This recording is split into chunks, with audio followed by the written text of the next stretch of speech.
Okay, good evening everyone. Welcome. So good to see you all here. Hope you admire the Mindapples tree on the way in. We're going to hear all about that in a moment. My name is Maude Williamson. As you probably know, I'm Director of Action for Happiness. We're sort of hosting this event this evening, and we do a range of different things. Events like this and many others. I'm going to briefly say a little bit about what we do and then introduce Andy, who's our speaker this evening, who's got a lovely kind of interactive evening in store for us with lots of interesting stuff for us to learn, but also some stuff for us to speak about and interact with. So welcome. Action for Happiness, for anyone who doesn't know, is a movement of people from all walks of life, from policymakers to parents to teachers to community members to practitioners, people who are united in a kind of passion for this idea that we can and should be working towards a happier society, a society that puts the things that really matter first, putting more emphasis on relationships, on mental health, on the things that really matter, rather than just an obsession with growing the economy at all costs. So we work in schools and community groups. We have something like 60,000 people as part of our membership base and online community in the UK and indeed around the world as well. So if you'd like to find out more about what we're doing, there's information at the back. Come and talk to me or any of the team later on. This is one of a number of events like this we've been doing, and I'm particularly excited about this evening's theme because I think when you think about happiness, what is it that makes for a good, happy, fulfilling life? Actually, we have to recognise that our mental health is at the heart of that. We are all on this kind of spectrum of psychological health that ranges from, severe depression at one end to absolutely thriving and flourishing at the other.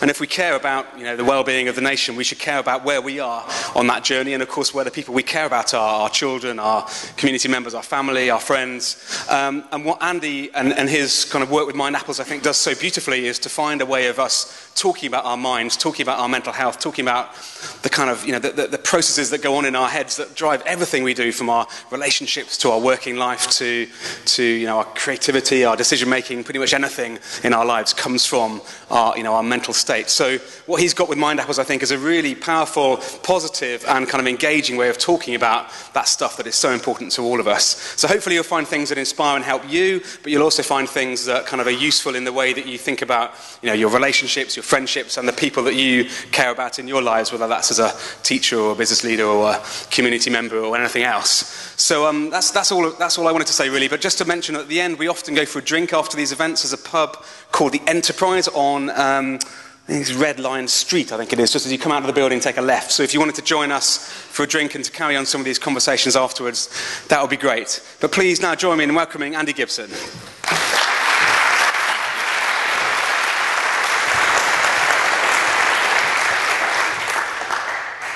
Hello. Hi. Thank you. Audience participation. We're right there already. Amazing. Thank you very much, Mark, for that lovely introduction. Thank you, Action for Happiness, for hosting us today, and thank you all for being here. I'm Andy Gibson. I am head gardener at Mindapples, because if you run your own organisation, you get to make up your own stupid job title.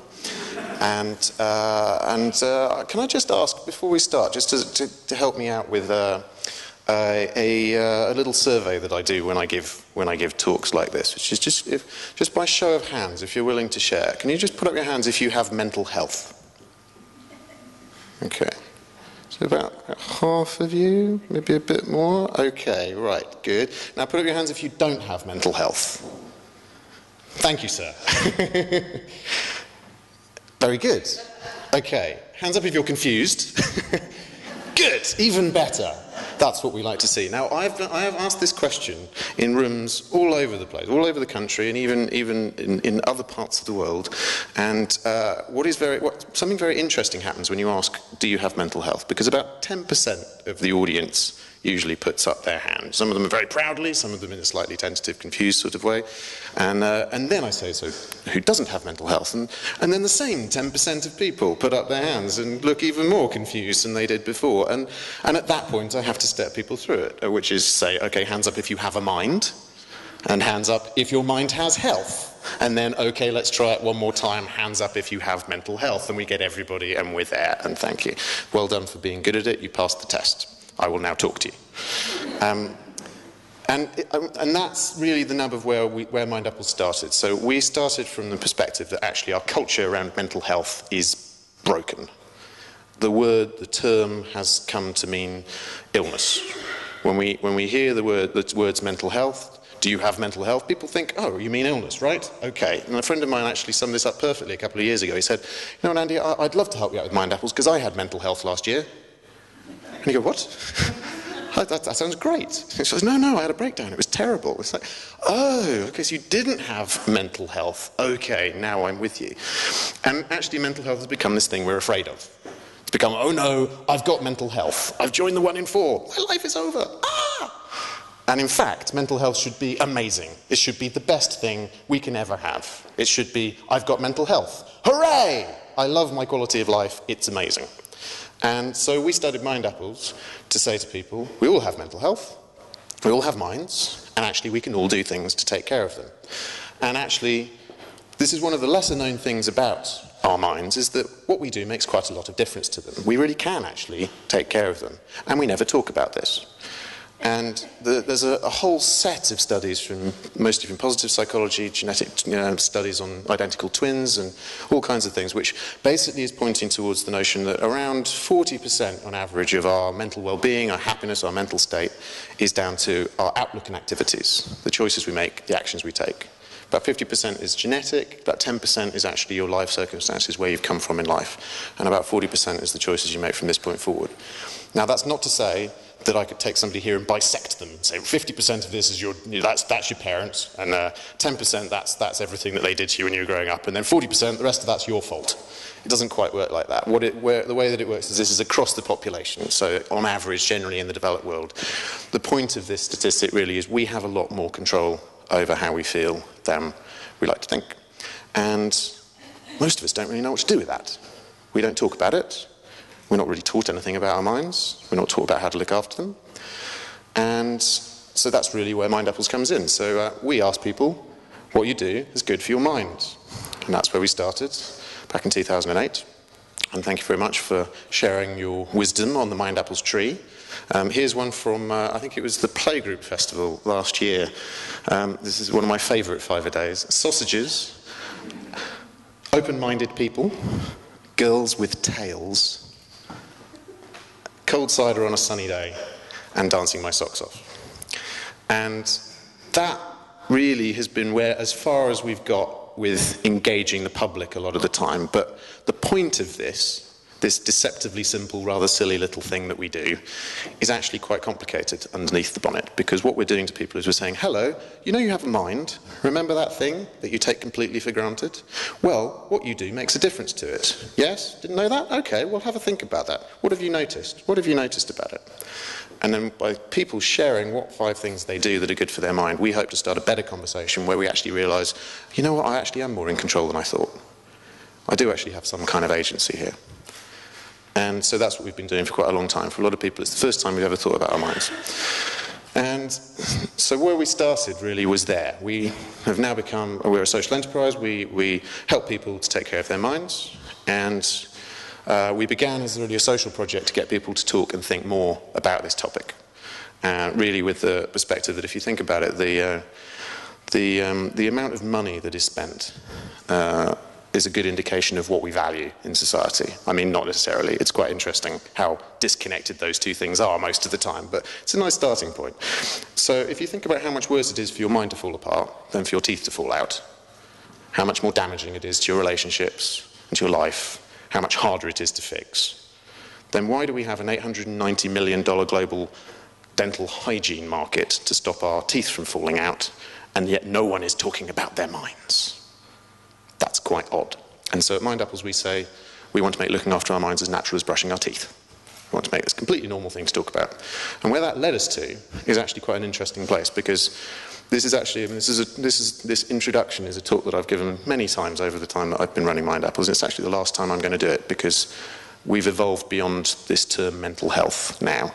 Because actually what we found is that even being the perky, fun, weird, apple-shaped end of a sector that everybody is terrified of is actually less effective than what we really want to be talking about, which is how is your mind? Is it doing what you want? What do you need to know about it in order to get what you need out of your life? And to be here at an Action for Happiness event, this is the relationship that we have with, I guess, what Mark and Action for Happiness are doing, is that I'm not here as a happiness campaigner, but what I am aware of is that whatever you want to achieve in your life, Whether you want to be happier, whether you want to be a better mum, or a better policeman, or pass your exams, it's quite useful to know more about how your mind works, because you're probably going to need it to do any of these things. And that's what I'd like to talk to you about today. I'd like to talk to you about your mind. We do training events now with large companies to help people learn more about their minds in order to be more effective at work, and we also are looking at this in education and in healthcare. And we call it Your Mind a User's Guide, because the way that we're approaching it is a bit like, imagine if you were shipped without the manual, and then the manual arrives in the post, and it's like, oh right, that's what that button does. Oh, okay, fine, now I get it. And that's what we're trying to do. We're trying to take practical insights from psychology and neuroscience that give us insights into how we work and how we can live. And we don't particularly aspire to change people. What we'd like is for everyone to understand themselves better. And that's my journey. I'm not trying to engineer myself to be a particular way. What I want is to understand how I work and what I need to do in order to take care of myself and to do the things I want to do. Make sense? Anybody in the wrong room? No one here for Excel training?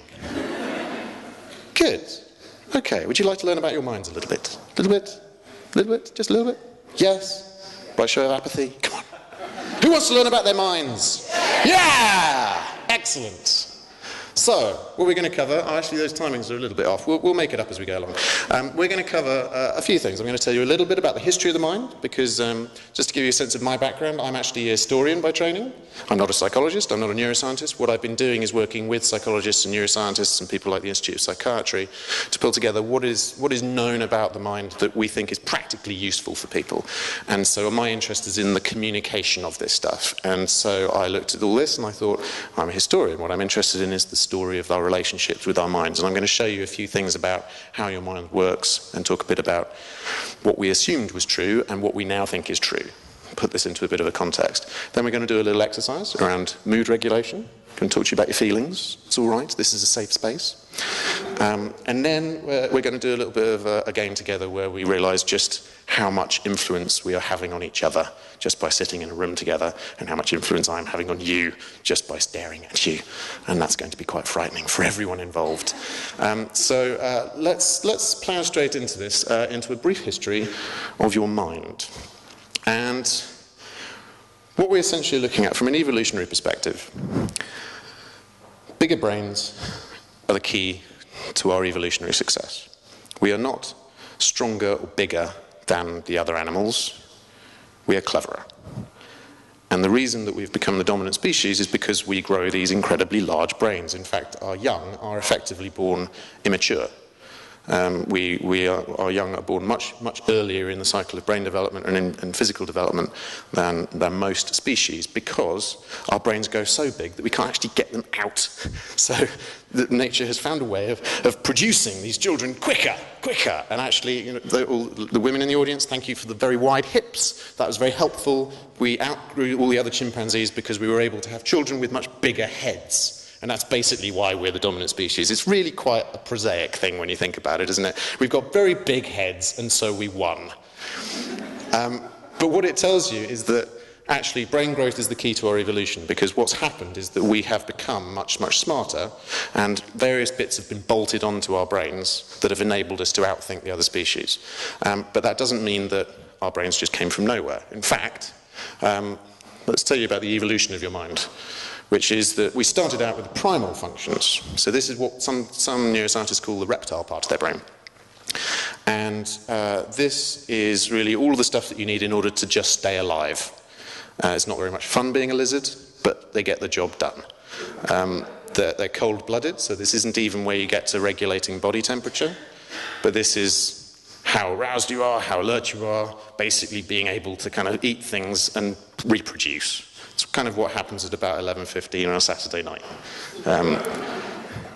And what then happened, many animals have an emotional system, of which we are one of many animals that have emotional systems, and this is really a part of the brain that is dealing with happiness, emotional responses like sadness, disgust, and behavioural responses like aggression, risk-taking, and pleasure, reward, motivation, and also body movement and temperature. So a lot of the things that we take for granted exist in this bit. And there will be various people who tell you which bits of the brain do which bit. I have no idea, and frankly, anybody who does know, they don't really. We're just trying to figure it out. But there are various things where we think this bit does this, but we're not quite sure yet. And we're trying to map the brain at this point. And then the bit that we have that most species don't have very much is the rational part, the neocortex. That's the bit that we needed the extra space for.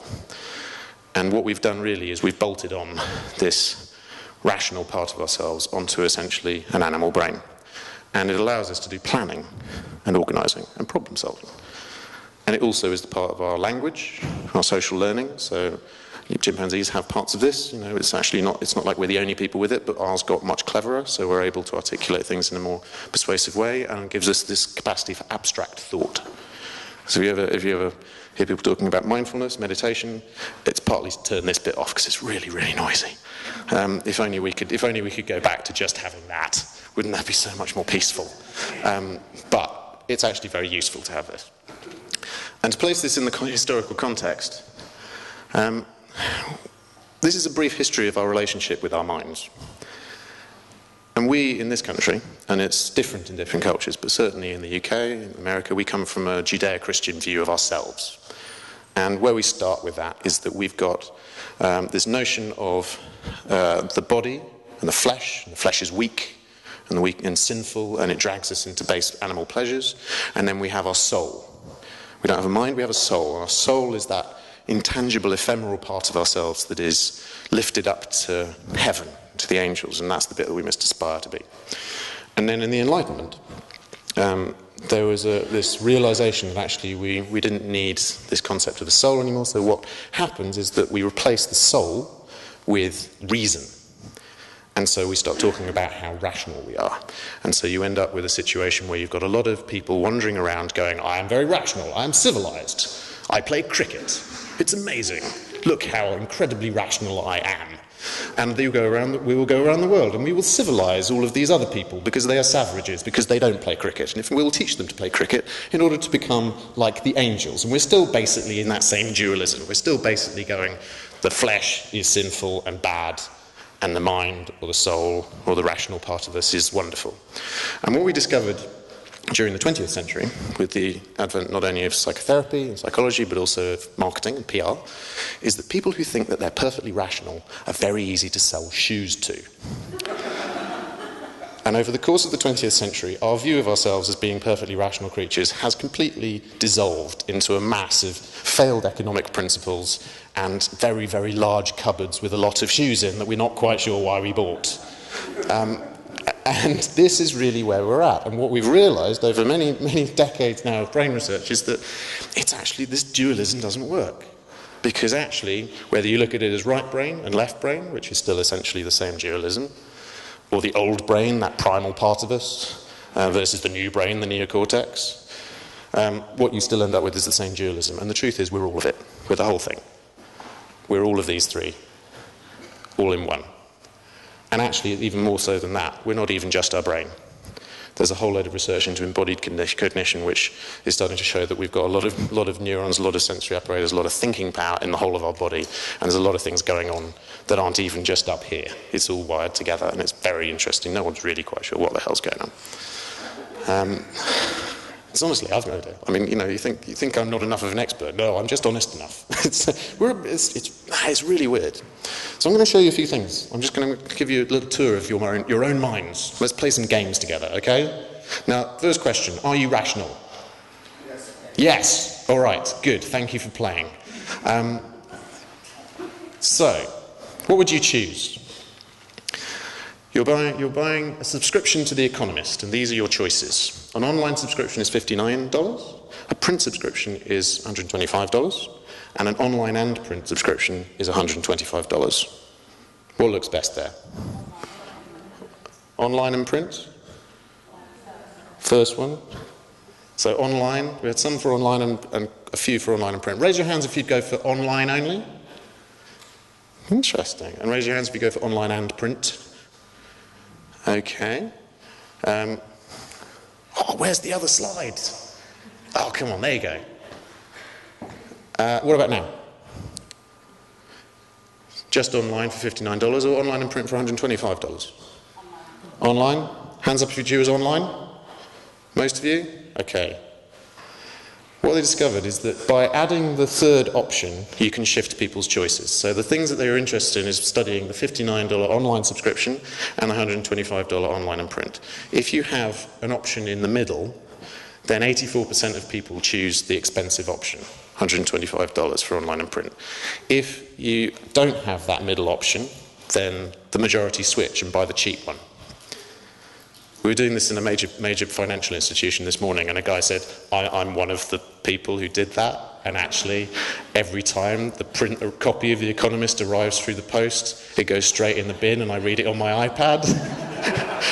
Oh, good. Feeling rational now? No, I'm not actually. And this is true of all kinds of strange things. So choice architecture is getting very interesting. So we're faced with several graded options. We tend to go for the middle one. We definitely don't go for the lowest, and usually not the highest either. We'll go for somewhere in the middle, in location and in value. So those of you who like to eat out in restaurants, a couple of people have told me now that actually if you are looking to buy a good wine, what you'll find is most people will choose the second cheapest bottle of wine. And that's usually the cheapest one that they have. That's the one they sell the most of. And it's usually lower quality than the house wine, because house wines are what the restaurant critics order, so they have to be quite good. So if you want to order a good wine, order the cheapest, or order an expensive one. But that bit in the middle, oh, no. Don't think you're rational. You're very easy to sell wine to. And actually, we can overwhelm ourselves with choice. We get choice paralysis. There's an interesting study of when they've presented people with 24 different jars of jam to choose from, no one could figure out what to buy. When they reduced it to just 6, they upped their sales 10 times. Because we just get overwhelmed. If we get overwhelmed, we can't think, and we just go, oh, no, I'm not going to buy any jam. I can't think straight about jam. There's too much jam. Oh my God. I'm not even hungry now. And what happens is with a smaller selection, we actually report greater satisfaction with our choices as well. By limiting people's choice, you can make them feel better about their choices. Very strange. And that's really where we're at. The logic myth, which is propagated largely by classical economists, and which is that we are all independent rational agents, is increasingly being swept away on a tide of behavioural economics and psychology. And the majority of our decisions actually are made subconsciously, and they are made with reference to seemingly irrelevant factors. Some of the things we use that affect our subconscious are very relevant, some of them aren't. And telling the difference is quite hard. And the reason that we have evolved like this is actually very sensible.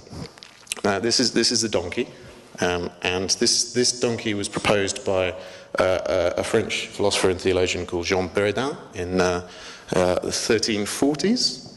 And this donkey is perfectly rational. This is a perfectly rational donkey.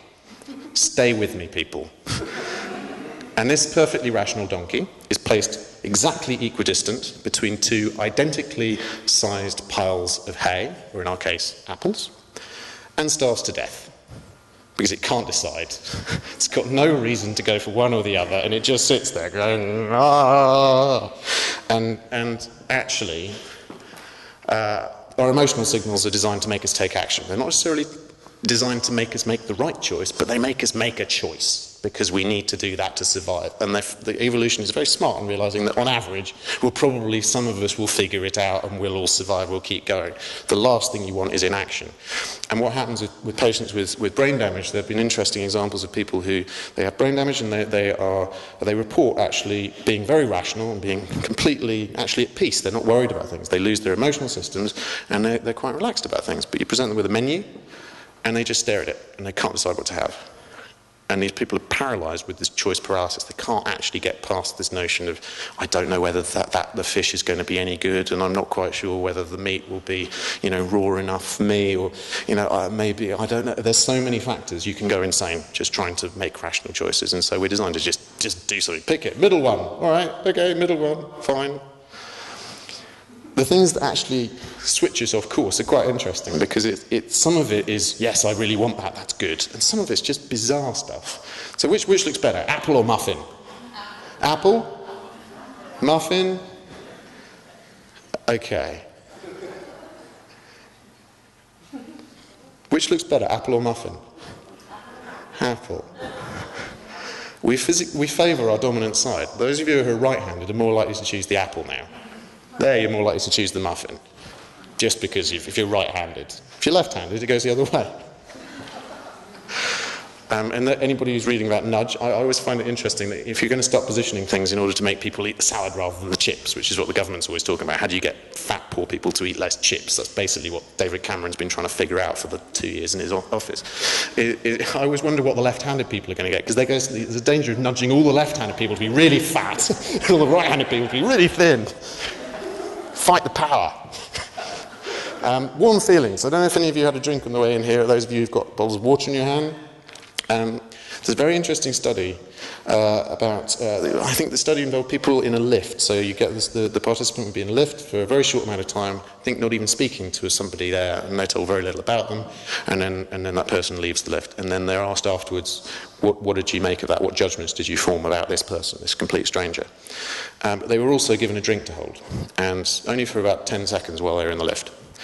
And the people who had been holding a warm drink reported warmer feelings towards the person. And the people who'd been holding a cold drink felt he was a little bit cold towards them. Still think you're rational? What about judges? Judges are rational, right? They're judges. We trust them to be as rational as possible. They decide our futures, our lives, who lives and dies. But as this recent study shows, justice is what the judge ate for breakfast. And actually, in repeat rulings, in the US this is, what judges find is that the percentage of favourable rulings drops gradually from about 65% on average when the judge starts his session, increasingly towards 0 the closer that judge gets to needing lunch. So if you're going into court, go first thing. Don't go at about 12. Because that judge is just going to send you to the electric chair because he's hungry. Or maybe take him a warm drink and a bagel. I don't know. I don't know if you're allowed to do that. Is that contempt of court? It seems like good psychology to me. And this is really interesting. Even the people who think that they're perfectly rational are displaying these features. And actually, in some ways, that would be my argument to you, is that the people who think they're perfectly rational are the people who are doing it the most, because they're not taking the time to go, you know what, I'm a judge, I really should make sure that I eat regularly, and you know what, I'm actually going to put this decision on hold, I'm going to do it after lunch and see how I feel about it then, because they think that everything that they're thinking is right. And actually, it's much, much safer for people to know that we're a bit mad. And what's going on here is a book by Daniel Kahneman called Thinking Fast and Slow, which has a wonderful roundup of the research in thinking and decision making. And what he proposes is that the way to think of the brain is in a metaphor of two different systems that are going on, which is an automatic system and a controlled system. The automatic system is fast, it's your subconscious, it's emotional, intuitive, it's often biased, but it comes to conclusions very quickly. And then you've got a controlled system, which is slow and analytical and deliberate. But it's also laborious. And so I'm just going to show you those two systems in your brain, give you a little tour. So let's just shout the names of these colours at me, okay? So first one. Blue, red, green, brown, purple. Great. Now again. Purple, brown, red, blue, green. Good. Second time a little bit slower, a little more. How did you find that? The ones where it's the colour is also the word, much, much quicker. Ones where you're getting conflicting information. What happens in the brain here is you're getting two different bits of information, and one's hitting your subconscious and the other has to be processed through the controlled system, and then you have to figure out what the answer is, so it takes you longer. This was discovered in 1935, and actually it's building on research in the 19th century. It's called the Stroop Effect. So we've known about this stuff for quite a while. There's two different systems going on. Let's try some more. What's 5 times 2? 10. Great. Pretty easy, right? Quick. Automatic. Bing! Now, that's the automatic system. Fast and easy, the best guess. And it gets the job done. Now let's try another one, okay? You ready? So a bat and a ball cost £1.10 in total. The bat costs £1 more than the ball. How much does the ball cost? 10p. 5p. Thank you very much. The ball costs 5p. £1.5 plus 5p means that the bat is worth £1 more than the ball. And what happens there, and if you got it wrong, don't worry, I did this with a bunch of astrophysicists and high-level mathematicians in a technical team at JP Morgan this morning. They got it wrong too. because our automatic system does that, it just churns out the best guess answer. And unless we feel like, oh, it's a trick question, I better pay attention to it, we will tend to just go, yeah, okay, cool, fine, whatever, and we get it wrong. And so we need to engage our control system. Let's try one more. 187 times 4.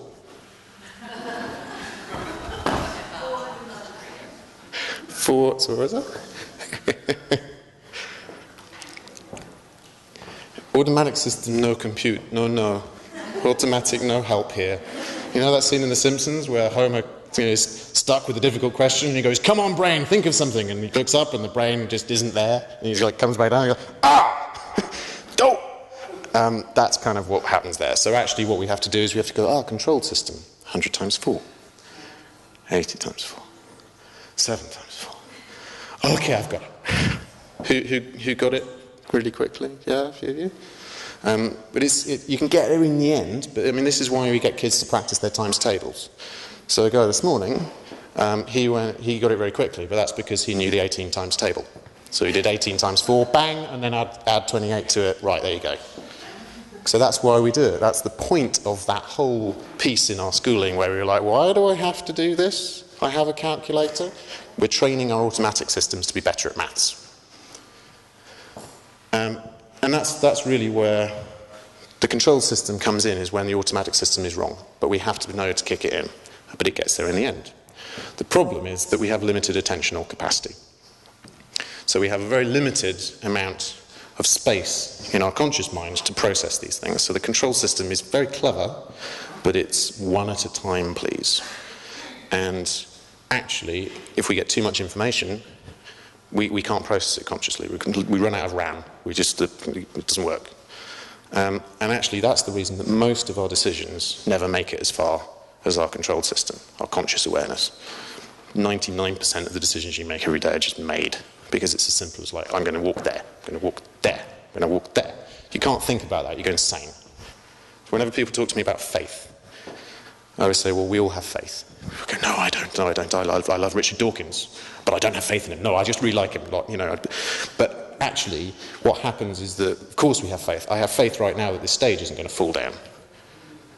I have faith that this microphone isn't going to suddenly switch into another dimension and start talking a different speech. I mean, you know, there's so many different things that could go wrong if I really thought it through. I have faith in them all because I've only got a tiny little monkey brain and I don't really know enough to know what's going on, so I trust the people around me to do these things. I trust that the laws of physics will be followed. And this is really what the subconscious is brilliant. The subconscious is brilliant at multitasking. So what you've got actually going on in your mind is you have got a whole load of different things going on. Your heart rate, your breathing is being regulated. You have got a body clock which is telling you how tired you are, when you should sleep, monitoring the light levels. You've also got a to-do list. You've got a whole load of things that you're trying not to forget. They're just squirreled away in the back of your mind. And actually, if you'll notice there's a pink penguin there. Yeah, don't think of pink penguins. Has anyone ever done that to you? It took me ages to figure out what the hell this pink penguins thing was about. I didn't understand it, and I finally understood it now. So there's an experiment called Wegener, which actually used a white bear. And what he discovered is that you can give the subconscious instructions. So if you say, think of a white bear, then the subconscious will set up a process and go, yeah, okay, I'll think of a white bear. But it only works on positive things. So if you say, don't think of a pink penguin, what your subconscious does is it goes, righto boss, I'm going to set up a control protocol for that, and I'm going to check that I'm not thinking of a pink penguin. And the only way I'm going to do that is if I think about a pink penguin all the damn time, oh my God, I've broken. But that's how powerful it is. We can give it instructions and it holds them for a while, and you wake up at 7 in the morning going, oh, I left the gas on. And sometimes we wake up and you go, no, I didn't. I don't have gas. What the hell's wrong with my subconscious? And because most of the time you're just thinking, oh, I want a muffin. I don't know why, but I've got to have a muffin. But maybe I left the gas on. Oh, I want a muffin. Oh, maybe. That's how we live the whole of our lives. And I want a muffin, but I might have left the gas on. I want a muffin. And it's bewildering.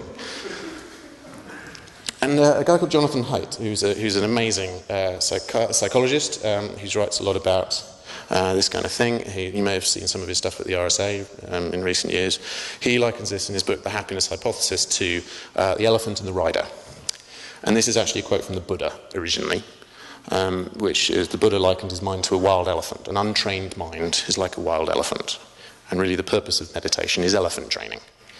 And the reason that Jonathan uses this to illustrate the psychology of how we think is that the important thing about this is two things. One is that you've got still the dualism, you've got the rational bit and the rider, and then you've got the animal bit. But notice the size difference. The irrational bit's a lot bigger. And what the point of this is that the bit that we like to associate with ourselves is the rider. We like to think we're the rational bit. But actually, we wouldn't be going anywhere without the elephant. And if the elephant wants a muffin, elephant's getting a muffin. You're not going to win. And the point of meditation, CBT, Prozac, education, all of these different things are all just tools of training your elephant. And it's worth remembering a little bit of humility when we come to think of ourselves as these rational, forward-thinking, planning, highly cognitive neocortex people, which is that the elephant's in charge, because the only reason that the rider evolved was to help the elephant plan ahead. And so actually that's the point of that cognitive bit, is to help us to plan for the future and remember the past, because that enables us to learn, it enables us to see things coming. So we're the chimpanzees that noticed that the water supply was going to run out soon and moved to a different place. You know, we're the people who could see the advantages of taking that bit of ground rather than somewhere else, because we can see what might happen if someone attacks us. You know, this is the point of the rider. It's there to keep the elephant safe. And if I can leave you with one thing tonight, which it is look after your elephants, people. So I'm going to teach you just a couple of things about how to care for your elephant, and then we can take questions. Would anyone like to take questions now? I recognise there's a lot of stuff. I've got a couple more things that I want to do with you, but if anybody's sat there going, "Oh my God, what the hell is this hippie talking about?" Then no, okay, good. Well, so what we do typically with a lot of the Mindapples training is we talk to people about their subconscious mind, and I've started with that long piece about how we take decisions, how we think, to illustrate the importance of something that is often not really noticed, particularly in our work, but also in all kinds of areas of our life, which is that if we're going to train ourselves to be better at thinking, most of it should be focused on our subconscious mind and making sure that's in good shape, not just on making ourselves better at Excel. And actually, if you think about the way education works, a lot of it's about trying to get better at doing things unconsciously. And so we're going to do two things. The first thing is I want to talk to you about your mood. And the second thing I want to talk to you about the way we're influencing each other. And so let's do mood first. So we're going to talk about understanding how your mood changes during the day and how that affects your life and work. And we're going to talk about the subconscious actions that you are taking to manage your mood and identify some positive actions which work for you that you can build into your routine. Have we got a roaming mic? We're going to need it for this bit. Not any huge rush, but just to know it's there is good. Thank you. So, mood. Mood is a fabulous word. We use the term mood a lot in our everyday language. We talk about it as, you know, he's in a bad mood today, or I'm in such a good mood, or, you know, she's moody. And that is about as far as we get with it normally, and we never stop to think really about what it means. The way that psychologists will typically define the word mood is that it is a persistent state of emotion. So if your emotional responses are the things that you're reacting to immediately, then your mood state is the kind of background level. So you might be emotionally angry because someone bumped into you on the train on the way here. But your mood state is the kind of background feeling of irritation that made you more likely to be angry about that today, when on another day you might just have shrugged it off. And it's at the root of a lot of what positive psychology is talking about, understanding our mood states. And typically, psychologists will often talk about good moods and bad moods, the positive effect and the negative effect. What we've found is actually it's quite helpful to think of it in a slightly more pragmatic way, which is based on the work of a guy called Robert Thayer, who is a psychologist who wrote a book called The Origins of Everyday Moods in 1996. And he proposes a theory of mood which is based on two different factors, which is your level of energy and your level of tension. And he says that between those two axes, that is where we will figure out what kind of state that we're in. And anybody who's ever worked in consulting will know that the whole of reality can be explained by graphs with quadrants on them. So this is the mood quadrant thing that makes us feel safe about our subconscious mind. So I hope, you know, I'll gift to you. It's all okay that we've got a graph for it. So I just want to kind of ask people, do these sort of resonate with you? And just talk around what the different states are. So what Theo is saying is that it's easier to tune into your moods if you think of both of these axes. So most people have a sense of how calm or how tense they are, and how energetic and how tired they are. And so we're just going to check if the combined states make sense. So over here, in the nice calming blue section, then you've got relaxation. We've called it that. This is the state when you are tired and also calm. What kind of things do you associate with doing when you're in that kind of state? Sitting down, sleeping. What else? Probably this moment right now. Tension levels going up the more I look around. People in the front row, how are your tension levels? Holidays, maybe? This is the kind of rest stage. This is where we go, oh, I've done everything. Okay, God, I'm tired. Oh, I sleep. And this is the recharge zone. This is where the reason that companies want you to take holiday is because you need to rest, you need to recharge, and you need to get away from the stresses and the tension in order to be able to recharge your energy levels. Let's go up the quadrants. So stay with that calm feeling. You've just got back from holiday, you know. And let's take the energy levels up. And we've called this optimal performance. This is sort of, that's just, again, our term for it. What do you associate with doing when you're feeling really calm and full of energy? Exercise? What else? Sex. Thank you. Not for the sex, that would, sorry. That sounds really weird, I apologise. What else? Planning. Very good. Yeah, okay, cool. So concentrating on planning for the future, but big picture. Winning and succeeding. Yes. Cooking. Yeah. Running. Swimming? Anyone say music? Yeah. I mean, so music is it's another classic one we get people saying a lot. This state is what positive psychologists mostly corresponds to what they would call the flow state, which is the stage where you can really concentrate on things. It's not the same research, but you can see how it's sort of similar to that stage, where you can really, really put your mind to something. You've got loads of energy and you're not worried about lots of stuff. Your elephant is happy. There's no gas on. It's had a muffin. It can concentrate. Let's go over here then. Let's stay with that high energy state. I'm afraid I'm going to take your tension levels up though. Get tenser and tenser and tenser, but still really energetic. What do you associate with doing in that state? Arguing, exams, work. Yeah? Just by show of hands, how many of you at work spend most of your time in this state? Yeah? Okay, a few. How many of you spend your time in this state? A few of you. Okay. Where we can concentrate most is obviously when we're not distracted, when we're not tense. So a lot of the work we do in workplaces is about helping people to stay in that high-performing state. It's possible to be very effective here, like competitive sports, for example. You can be very tense and wired up and do stuff, and you can be very effective there. The problem is that when you start dropping your energy levels, you end up here. And let's talk about this. The red box of discomfort. Ooh. Tired and tense. That point where you are exhausted and you are worried about everything. Is this a familiar place? Yeah? What do you associate with doing in this state? Work. Children having a tantrum in the middle of the night. Children having a tantrum in the middle of the night. Traffic jams, yeah. Drinking. Yeah. So this is really the nub of the whole piece on mood regulation. What Theo's work is all about is that this state here, this tense, tired state, is incredibly uncomfortable, and we'll do pretty much anything to get out of it.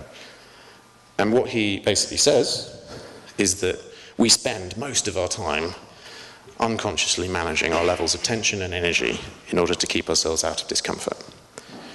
And so what I could say to you about mood right now is I am not going to tell you you should manage your moods. What I'm going to tell you is you manage your moods. I would like to know how you are managing your moods. You'll notice that Mindapples is mostly based on questions with 5 answers to them. We've done it again for mood. That's our contribution. Their quadrant diagrams work for PwC. We have 5 questions with 5 answers. So just by kind of general shouting out, we won't get you to sort of do this. When we do this in kind of smaller groups, we get people to write down 5 things and actually reflect. And I think it's very important for us to take a moment and just reflect on that. But just think about what are you doing? Let's take the first column first. What do you do to raise your energy levels? Eat, have a coffee. Exercise, sleep, socialise, listen to music, have sugar, meditate, play with kids, coffee, sex, complex carbohydrates. Not stupid carbohydrate. No. Complex carbohydrates, very good source of energy. There's a lot of nutrition, actually. I mean, I'm trying to figure out what our nutritional balances are, and water, all kinds of things like that. We do a lot of things to raise our energy levels. What about, let's just talk about tension here. So let's just shout out socially acceptable things you do to reduce your tension.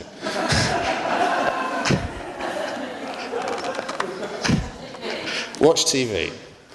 You know, I heard this. I haven't been able to find the reference for it, but I heard that when you watch TV, your heart rate goes lower than when you're asleep. It's actually it's a calmer state. It's avoidance. Yeah. Switching off. What else do you do to release tension? Tell people about it. Talking to people about it. Exercise. Again, can come up in both columns, right? Some of these things work for both. What was there was one over here I missed? Singing. Yes. Have a bath. Draw. Play music, playing an instrument, nature, meditate again. Be creative. I was asked, I don't know if you know the 5 Ways to Wellbeing, the New Economics Foundation's kind of 5 a day for the mind. Obviously they stole the whole idea of us, it's entirely our idea. No, okay, maybe not. But I was asked what would, based on the Mindapples responses, what would I add to the 5 ways? What would I add to the, what was it? Take notice, give, stay connected, learn. I can't remember the last one. Take notice. What I said was self-expression. The bit that comes through incredibly strongly when we do the Mindapples surveys and trees around the place is making things, doing stuff creatively is a really important part of it. And the way that my friend Charlie puts it is that every one of us is just trying to get the tiny, ugly, beautiful part of ourselves that we think of ourselves as the real us out into the world in a way that doesn't destroy it or shame it. And making a little thing and going, ooh, look, ooh, people liked it. Ooh, okay, good. People liked my Mindapple card. It's all good. This is the creative process, And that's, so what we would normally do if we were in a smaller group is we'd spend a bit of time thinking about this. I invite you to think about this, make a couple of lists of the things that you do that raise your energy levels and the things that you do that reduce your tension levels, and notice what else you're doing. Over the course of, you don't learn about your mind from listening to a guy like me talking about it, you learn about your mind from being in your mind and living your life and noticing things. So just notice during your day, what are you doing that's actually about managing your mood state that you previously thought was because of some kind of rational choice, but actually is probably because you're trying to manage your subconscious.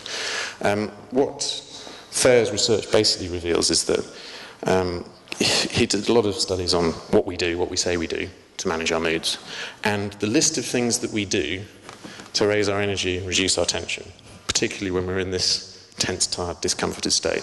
Some of it, yes, is positive things, exercise, yoga, meditation, drinking water, taking walks, spending time with family. But there's also pretty much every public health problem in this country is in that list. That's when we reach for the cigarettes to calm us down, the coffee to wake us up, the alcohol to unwind, the narcotics to raise our energy levels into euphoria for a Saturday night. This is also shoes. This is why we buy a lot of shoes, to manage our mood. We like to think this is not true, but we know it is actually true. And that's really, I guess, the thing that we're trying to do with this piece on mood regulation, is to raise our collective consciousness about why we do the things that we do. We are trying to manage our minds. We don't talk about it. We can get better at it. We would like to know, through the Mindapples tree and through these exercises, what you do. And I invite you to notice what you do during the day. So take notice of the changes in your mood throughout the day, specifically your levels of energy and tension. And notice the actions that you're taking. You can think of a few now, but you'll notice loads during the day, over the next week or so. And if you consciously build, and this is what Thair's arguing really, is if you consciously build the positive actions that you've identified into your routine, you can keep yourself out of that discomfort state. And that makes it easier to go without the cigarettes or without the the fatty foods or whatever it is you're doing. It's not by any means a cure. This is not a magic wand, but it's a useful insight into why we do these things. We don't smoke cigarettes for our physical health, right? We do it for our minds. And that's why, So actually we're doing loads of things for our minds. Make sense? So, we've talked a lot about individuals, your relationship with yourself, your mind, how we see ourselves, the way that we navigate the world. But we're actually social creatures. And so the last thing I want to talk to you about is how we are influencing each other. And so we're going to talk about the biology of emotional influence, understand how the subconscious triggers that we give out can influence our mood, our energy and tension levels, and understand how we can apply this knowledge to positively influence our colleagues, our friends. And so I just want to invite you to just imagine with me. I want you to imagine that you take a lemon and you cut the lemon and the juice runs down your arm. You tear the lemon in half and you take that half of juicy lemon and you bite into it and the juice runs down your neck. Who's salivating now? Yeah? Who's got a slight sense of puckering? Ooh, lemon.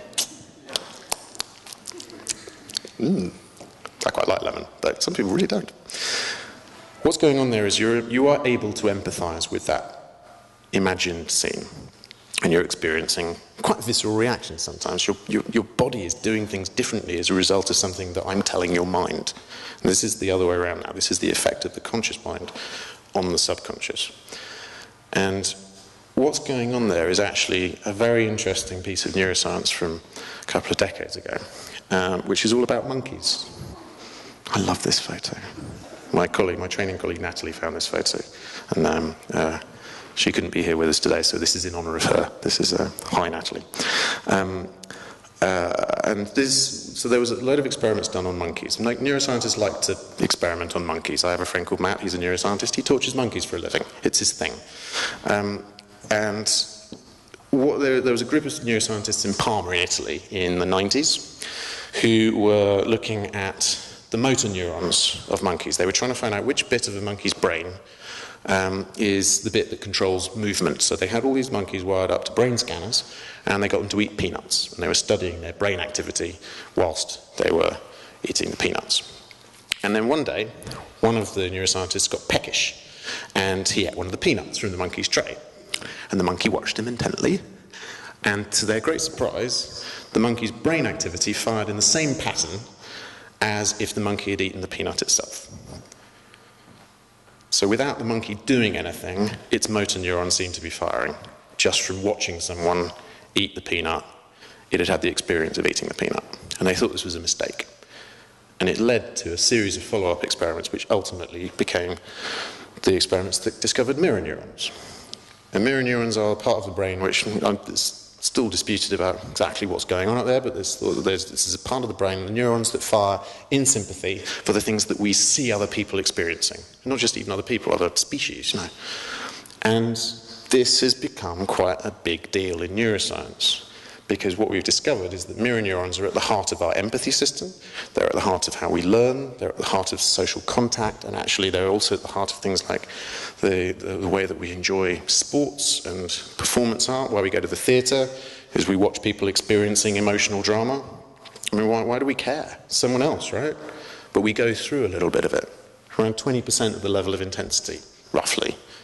And it varies from between men and women. Generally, they're sort of discovering that women have slightly more mirror neuron reactions than men, so there's a kind of greater empathy on that side. It varies very much from person to person, but it's definitely some kind of gender bias there. But it's in all of us. So it's why when we watch the Olympics and we see Jess Ennis win the gold, or Mo Farah, we get excited. We see them being really excited, and we get excited, and we jump up and down, and we have a really lovely time. Woo, isn't it great? Wonderful. Boris Johnson's amazing. Why did I think of him? I don't know. But it's contagious. This emotion is contagious. So I just want to play a little game with you. I'm going to show you a series of faces, and I want you to make the face. Okay? This is a safe place. It's okay. There is no judgment here. And I can't see anywhere. The lights are too bright. So I'm going to take it on trust that you're going to mirror these faces, all right? Ready? Okay. Come on, front row, I'm looking at you.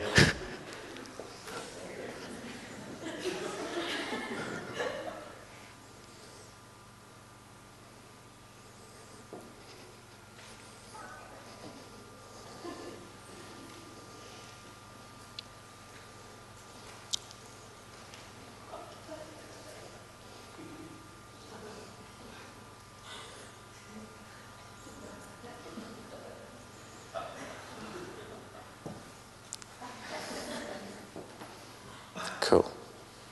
It's all right, you can stop now. Thank you. How did you find that? Fun? Interesting? Did it have an effect? Did you feel anything? What did you feel? What did you notice about how you felt during that? Silly? Embarrassed? Did you notice anything? Lighter as they went on. Yeah. The first half of the faces are sad and angry, miserable. And the second half are all happy. And you may have noticed a slight shift in your mood from down into up. And I noticed the room went very quiet halfway through the sad faces. It's quite interesting, the effect it has on a room. Now let's try it again. I'm just going to show you the same faces. But this time I want you to keep a complete poker face. I want no emotional reaction at all.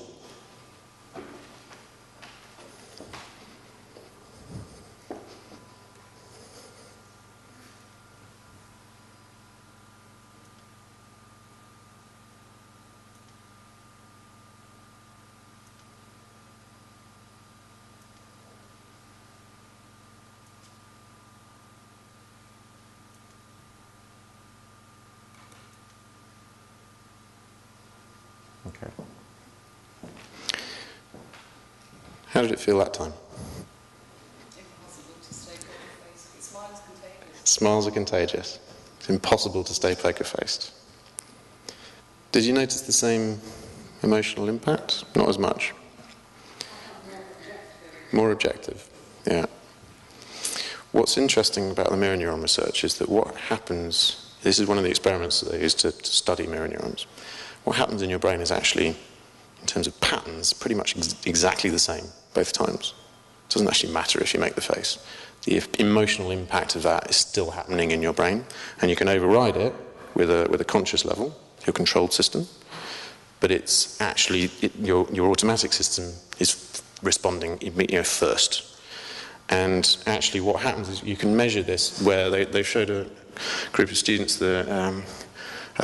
these kind of faces. This is actually an earlier experiment, trying to understand micro-expressions and emotional reactions. What you can see is if you try and keep a poker face, you can actually see, if you show people happy faces, you can see electrical activity happening in their cheeks.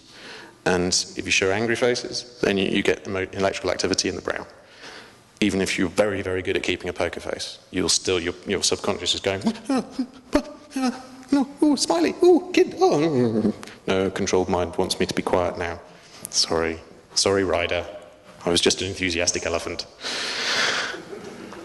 And what this has led to is a lot of discussions about empathy and how we tune into each other. And actually, there's a whole load of studies on this now, in the workplace particularly. But there have been studies done of meetings. If you've ever been in board meetings or meetings with a whole bunch of people, what happens is after a couple of hours, your biorhythms will synchronize. So as we sit in this room together, our heart rates are starting to synchronize, and our breathing patterns are starting to synchronize. And actually, our moods are starting to kind of come into line. And that's part of my job being up here, is to try and lead that and guide that. There have been studies done of different work teams across, I think, 70 different groups, which are showing that the moods of teams track together over time. So the whole team will become depressed for a week. The whole team will have a really happy week. And actually it gets as extreme as that you can sit 3 people in a room facing each other in complete silence, and within 2 minutes the most emotionally expressive person will have transferred their mood onto the other 2. That's how natural it is for us to tune in. And what this is part of is what is often known as the open loop system in the brain, which is that closed loop systems, if you, some brains, they will regulate their emotional state in isolation. And that's a closed loop. We aren't wired like that. We're an open loop. Our brains are constantly making reference to the people around us to see what's the appropriate mood. How should I be feeling? What's the group doing? This is hardwired into us. To the point where actually it's quite easy to be out of step with the group, and it's also, if you're aware of this, you can start tuning into it. There's a technique in NLP which is called pacing and leading. And we've talked a little bit about this in business context, because what managers often ask is, well, how can I step in and keep the mood of the team up? And once they've dealt with the fact that every time they walk into the office in a bad mood, they're depressing everybody. Once they get past that kind of, oh God, I really need to drink more coffee and stop being miserable. What people start asking is, how can I positively influence my team? And actually, in pacing and leading, it's about tuning in first. So you can't just come in and go, hey, it's all great, isn't it? If your team are currently in the middle of a redundancy program and they hate you, because they will probably punch you in the face. They should. It's bad. But what you can do is, imagine if you are in a car and you've just knocked a cyclist off their bike and they're uninjured but they're shaken up. If you come out of the car and you're like, hey, what's the matter? It's all fine. You're all right. No problem, is it? Hey. Then they'll be very angry. They'll be very agitated and very angry with you. Whereas if you step out of the car and you match their mood and you say, oh my God, are you all right? Oh, I'm so sorry. That was terrible. It was such a near miss, but we're so lucky. Are you okay? Do you want anything? And then you consciously slow your breathing down. You can calm that person down. But you have to match first. And then you can use that way of influencing each other to help people in agitated states, in unhappy states. So it's interesting, if you think about it in work, how much you pick up the stress from the people around you. But also, if you manage teams or if you are in any kind of position of influence, then think about how you can tune into your team and help to kind of lift the spirits in a sensitive way. And what this is all about, really, this is kind of where we're at. That, if you want to be effective in your life and work, you need to manage your conscious and your subconscious mind. And I hope that was evident from the decision-making stuff. By being more conscious of how you feel, you can take better decisions and manage the impact of stress. Our feelings are influenced by our daily actions and by the actions and moods of the people around us. So what we do makes a difference, and what the people around us do make a difference. We are in this together. And so this is not just some isolated individualist thing. This is about all of us as a society getting more literate about our minds, understanding how we work. And what the mirror neurons and these emotional open loop systems is teaching us is that really, if you go back to where we started, thinking about the evolution of the human mind, the reason that we are the dominant species on this planet is because we have these highly developed brains. And the only reason that we can grow these highly developed brains is because our young take longer to mature than any other species. And so the reason that we have outcompeted all of the other people in the evolutionary game is not because we were more vicious, not because we competed in horrible ways, but because we cooperated. Because we formed societies and families and social units, and we looked after each other. So the reason that we have become the success that we are is because we love each other. And the neuroscience is starting to prove it. And on that, I will leave you. Thank you.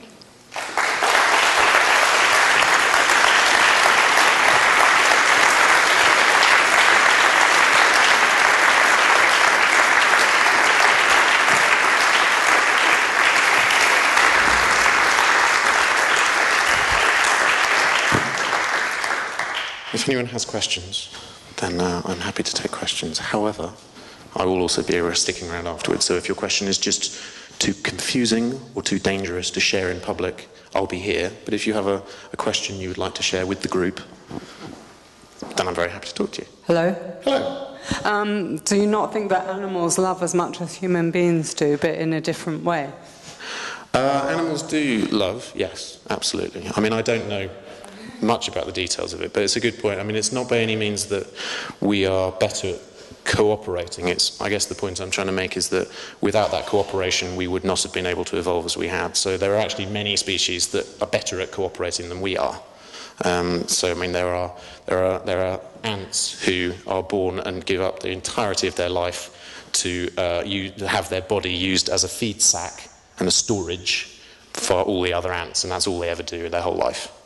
And that's a level of self-sacrifice to the greater common good that is far beyond anything that we manage. But it's certainly true that without that ability to cooperate, we wouldn't have been able to have young that are so immature. And it's part of there's an argument around the evolution of where we've come from, which is where we were originally thought to evolve from chimpanzees, which is somewhat aggressive.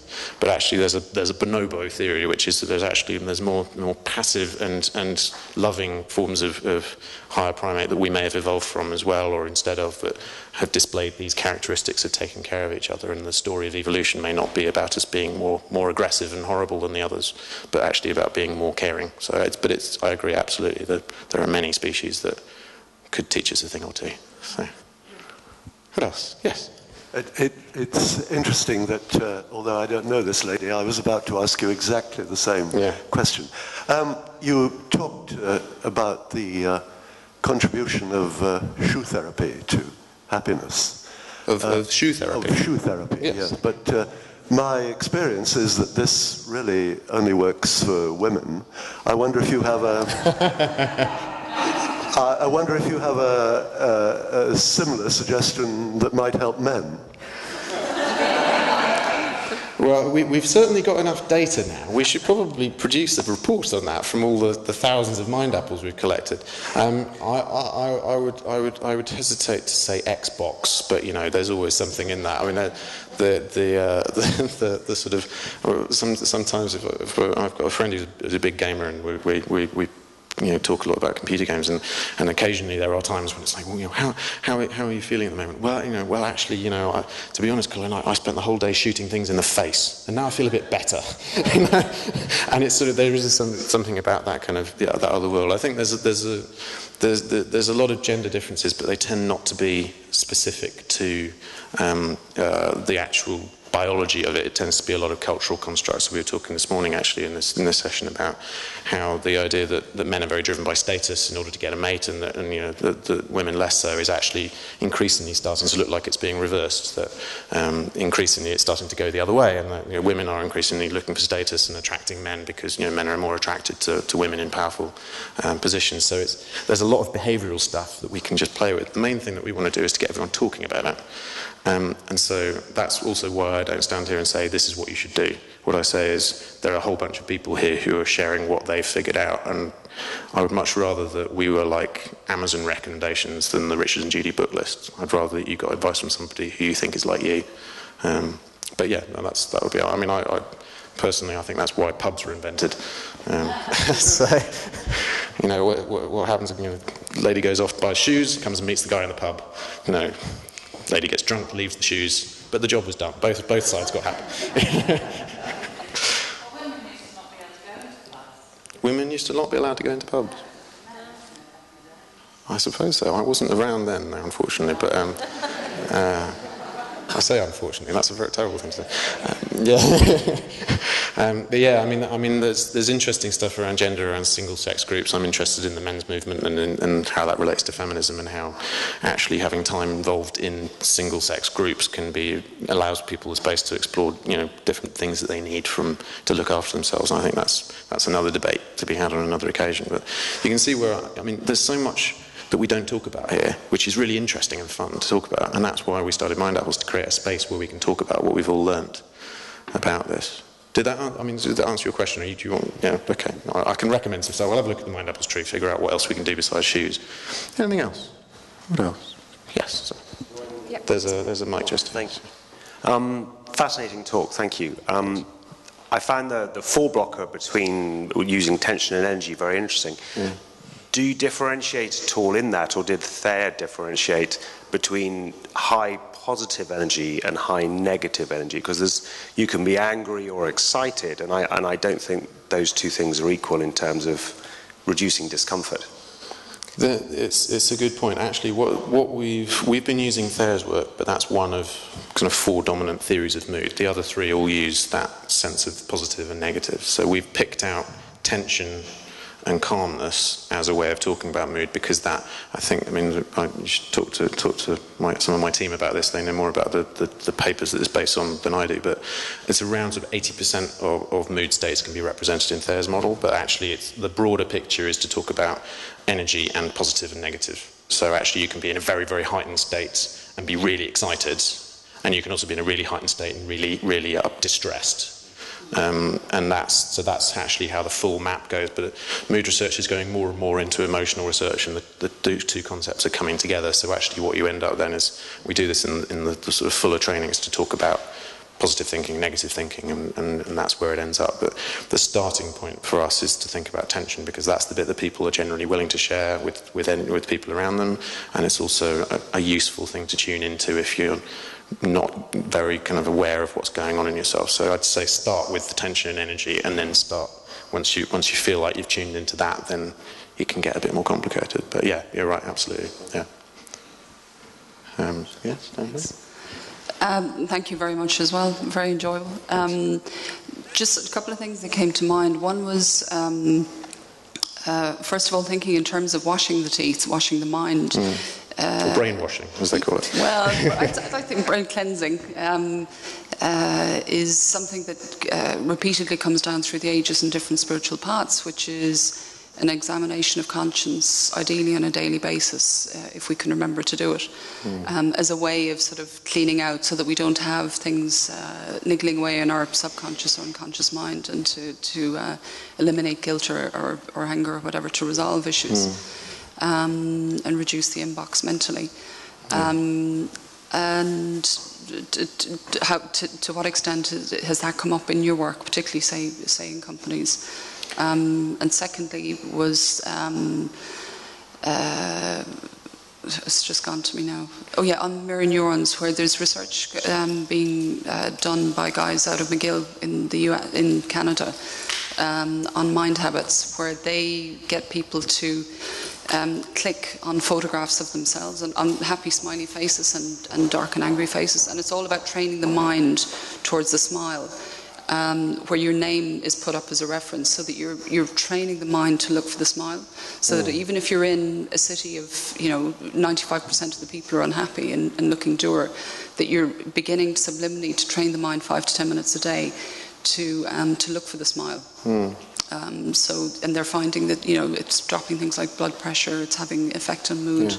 And they're trying to, I think, get that into corporates as well.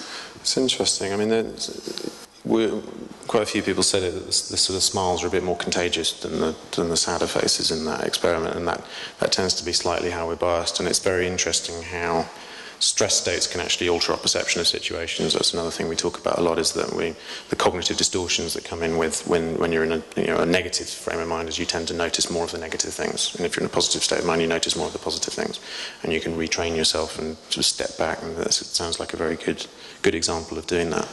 I'll talk a little bit about that, but firstly, were you asking about spirituality in terms of where that comes up in our work on that first part? It doesn't necessarily have to be the sort of moral dimension to it. Clearing the conscience. I think conscience is a very interesting word to be using in the context of emotion and happiness and all of these things, because actually I think, yes, absolutely. I think one of the reasons that people resonate with the work that we do is because we're not trying to tell people that they should feel good, because actually sometimes there are good reasons why you feel bad.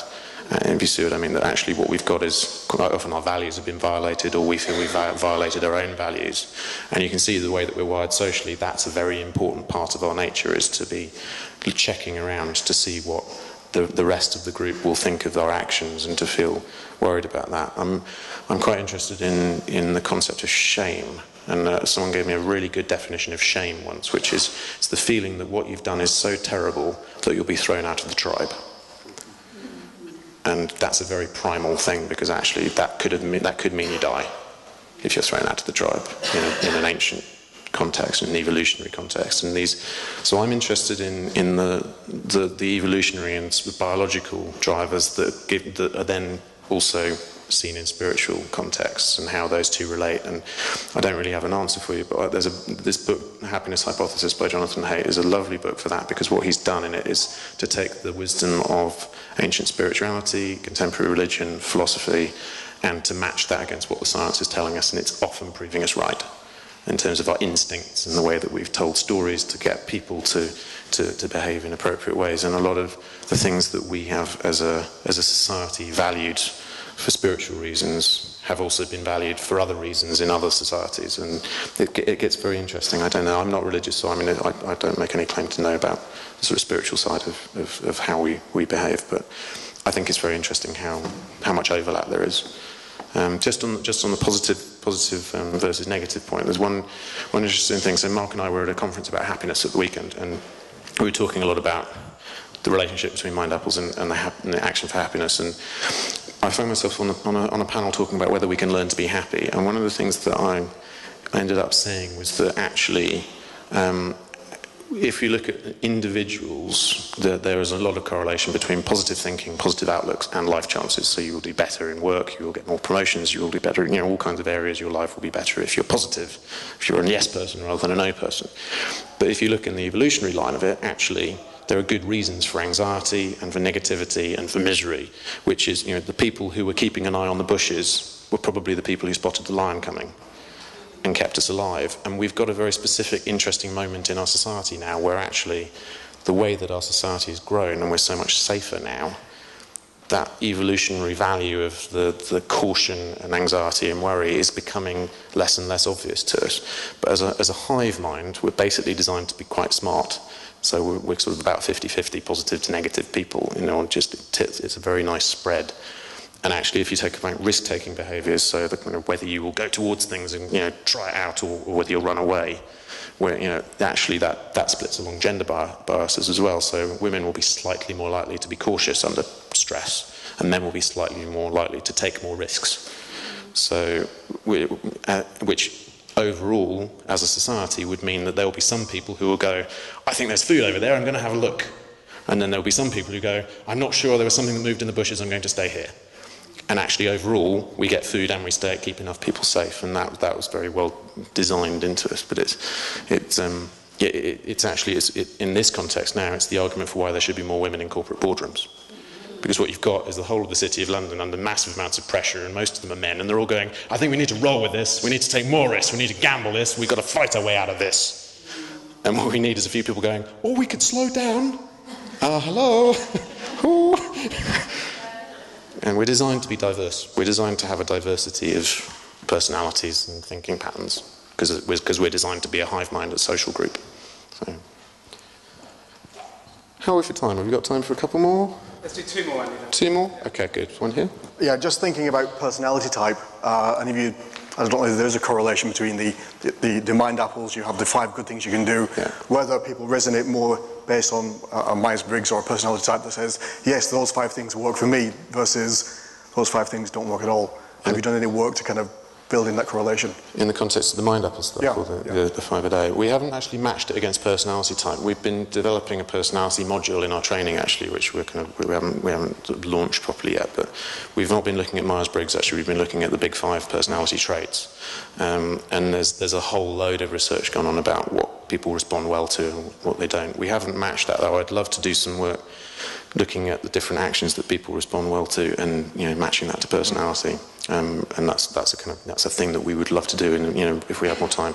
I suspect, though, that it's very culturally biased and it's very personal to people. So I don't know if you'll get as far as these types of actions are good for these types of people, but you might see some quite interesting things in terms of what I'm interested in is, I guess, that recommendations thing, that sense of being able to spot people who are a bit like you and ask them what they think. And find new stuff that you didn't know you could do. So I think that could be quite an interesting way. I just wouldn't want to get deterministic about it, especially because personality traits can change. These things are quite malleable. They're not as fixed as we previously thought. So I used to be really shy. I still am sometimes. Does that answer your question? I just worry that at a 4-box matrix level, it is very generic. It might work for you, and you might say, well, I just don't get it as a whole because of my personality type, which doesn't tune into those things. Yeah, we haven't found anybody who can't come up with an answer to the question, what's the 5 a day for your mind? And that's the interesting thing about that question. It's one of those questions which some people go, yes, 5 things, great, I'll write that down. And other people go, there's no hope for me. I don't do anything. And then after a while, you're like, surely you do something. You can say bad things, it's all right. And they're like, all right, eat cake and don't care. It's like, okay, great. And by the end of it, they're talking in a much more, they're realising things that they do. We all do something. We all reach for some stuff, even if it's to cope. I think what you might find is that some people are reaching to cope and other people are proactively managing. And that might vary a lot from person to person, but we all end up doing stuff, which is some of us aren't as in control of it as others. No, makes sense. Thank you. One more question? There's one over this side, so we haven't had anyone from this side. It's interesting. I'm wondering if it's to do with the dominant side. I am right-handed. Not sure what that means. There was a. Oh, sorry. Go on. Yes, we've got the microphone. Hello. What's your highest aspiration for the Mindapples idea? What a great last question. Thank you. The check's in the post. The highest aspiration for the Mindapples idea, actually, I mean, it nicely corresponds to what I was going to say at the end here. So here's Adam and Eve at the secret garden party under the Mindapples tree. The aspiration that I had when I started out with Mindapples was about changing the conversation around mental health. I'm interested in the culture of how we talk about this. I want to change our relationship with ourselves. And it started out just as that level. What we found from gathering all of these responses, the way that people have responded to it, is we've ended up with a couple of other goals. So one goal is to raise our general level of literacy about our minds. So I think if you think about how much we are taught in school, for example, about cholesterol, plaque on our teeth, germs. If you think about what it would be like to have a cold and you've never heard of germs, how terrifying, how confusing. You might think you've injured yourself. You might think that God hates you because you were rude to your mum at the weekend, and you have no idea what's going on. You don't want to talk about it because it's probably nothing serious, and you don't want to talk about it because it might be really serious, and before you know it, a cold has turned into pneumonia. And a simple piece of knowledge like germs means you can refer up to that knowledge and go, oh, actually, maybe I've got an infection. Maybe actually, what's going on in my body is that I'm fighting this infection. I've got, my immune system's kicking into gear. I've got antibodies being made and white blood cells. And I know what a white blood cell looks like. Why on earth do I know that? Where did that information pop into my brain from? And because of that, you can put yourself to bed with a cup of tea, or you can go clubbing, but at least you know why you feel rubbish the next day. And when it comes to our minds, we haven't got any of those basic building blocks. So I would like to build a world where we all know much more about what's going on in our minds, so we can actually talk to each other about that, and we have a common language for it, but also we have some basic understanding so that we can self-manage, we know when to ask for help. And this isn't by any means about saying everybody needs to look after themselves, because actually there's a great quote from a mental health campaigner called Rachel Perkins, who says the NHS thinks that self-help is a subset of the NHS, but actually the NHS is a subset of self-help. Knowing when to ask for help is part of managing yourself. It's okay, we're in this together. Remember the monkeys, right? It's all good. So that would be my main aim with it, to get a conversation, an informed conversation about our minds. But I think there's another really nice little thing which is a good closer for us, which is that someone said to me at the weekend that the interesting thing about this Mindapple card is that, she said, it doesn't just make people reflect on what it is that they do and think about their minds. I kind of felt like it gave me a right to this. And that really hit me. That was like, actually, yeah, that's what it's about. And if you think about how we build societies, one of the things that I definitely think we agree with Action for Happiness about is that we need to design our society in a way that fulfills our needs, matches our values, gives us what we want. And I don't think we're pretty good at it, but we need to tweak it a bit. It's going a bit out of kilter. No.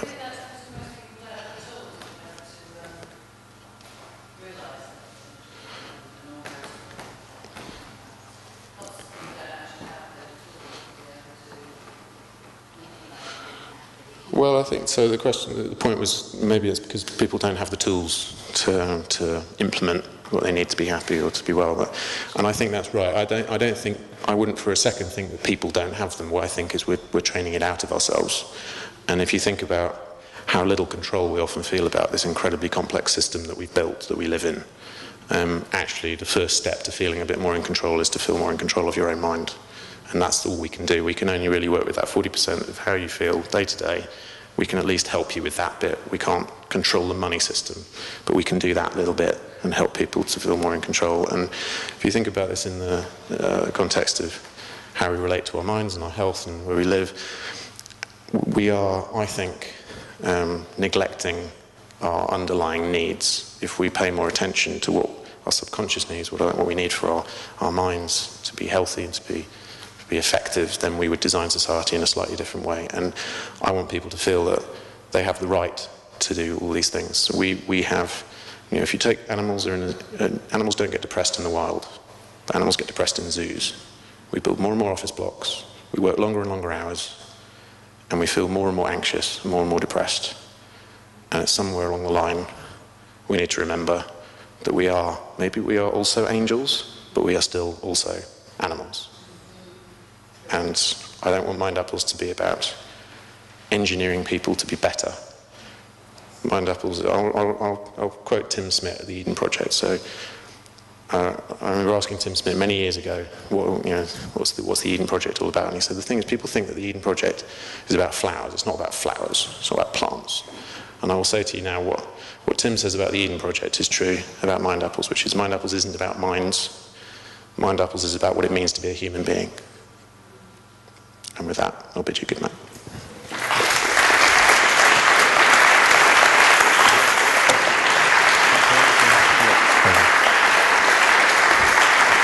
Andy Gibson.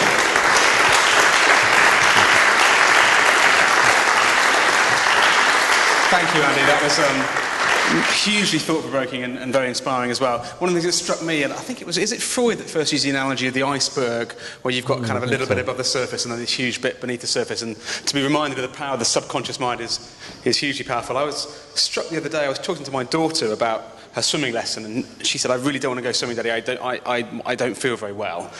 And I sort of spent a bit of time with her saying, but you were fine earlier, and we had a conversation, and eventually after like 10, 15 minutes of speaking, she basically said, I don't want to go swimming because I don't feel as though I'm as good as the other kids in the class, and I don't want to go. And she sort of like had this sort of, I think in her mind, quite rational description of why I don't want to go swimming, I don't feel well, but in fact what was really going on was a much more important emotional thing, and it just reminded me of the importance of this. There's almost always something under the surface that's more interesting than what we tell ourselves and what other people tell us about what's going on in our lives. So what I'm struck by with this is that not only should we do more to be in tune with what's really driving our behaviour, how we're really feeling, what mood states we're in, but also recognise that the people we care about, the people we deal with, are also having those struggles as well. So someone who does something to frustrate us and make us angry is also probably going through a little bit of mood management issues, and the more conscious we are of that, the more we can, turn into a positive influence for that rather than to kind of escalate the situation. So I found that hugely helpful. I hope you all did. If you'd like to join us for drinks afterwards, we're going to go to this pub called the Enterprise. But thank you so much for coming. Thank you again, and